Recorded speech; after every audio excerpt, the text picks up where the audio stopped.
Hi, my name is Elise Landry. I am the chef owner at Chicory restaurant in downtown Olympia, Washington.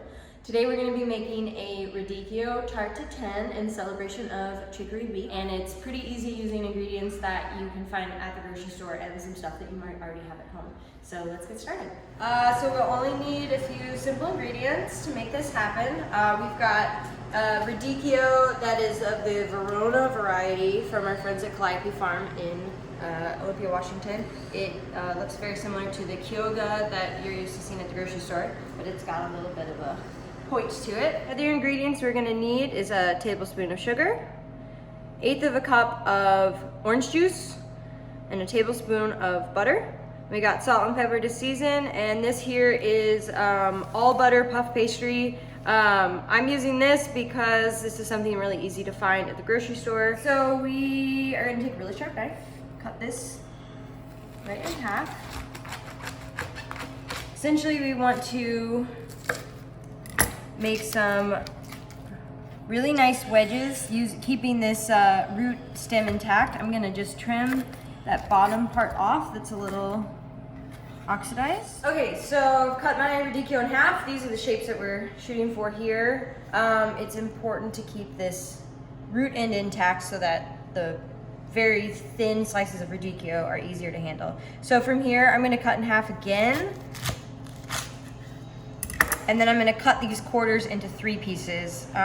It gets a little hairy, but this is a great opportunity to practice your knife skills. So we've got our 3 wedges here, and they're gonna fall apart a little bit, and that'll be okay. But these are the shape and the size that we're looking for. Here is a 9-inch cast iron pan. It's a French steel, so it's a little bit thinner than what you might be used to, like a Lodge cast iron or something like that. This is what I have in the restaurant, so I'm going to be using this. But you could use any size of pan. Just it would require more butter and sugar if the pan is bigger, or less if the pan is smaller. So we're going to get this on medium heat here. I'm going to add the butter to melt. So from here, I'm going to add these Radicchio wedges, and I'm going to try to cram them in as tightly as possible because they are going to cook down and shrink. And we want the whole top of this Tarte Tatin to be covered in Radicchio. I think I might be able to fit one more in. Okay.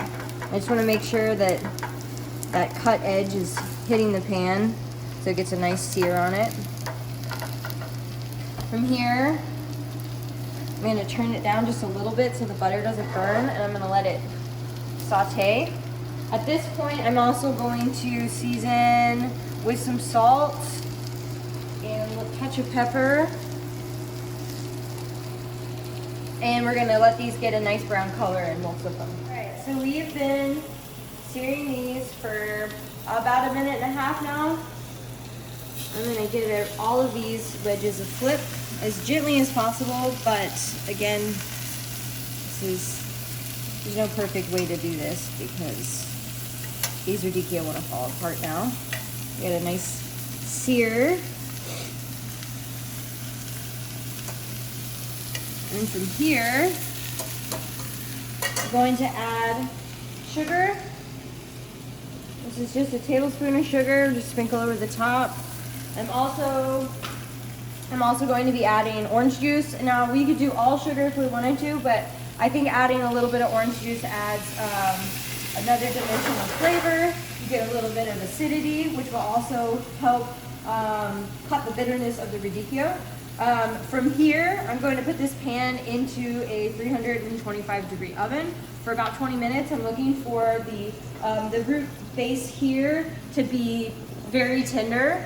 And then we will add the puff pastry and bake it again. While our Radicchio is in the oven, we're gonna prepare our puff pastry. You wanna work with this not frozen solid, but somewhat frozen, because as it warms up, the butter starts to melt, and then it's not gonna do the magical things in the oven that you're looking for. So I have another one of the same pans that I have the Radicchio in right now. I'm gonna use this kind of as a guide.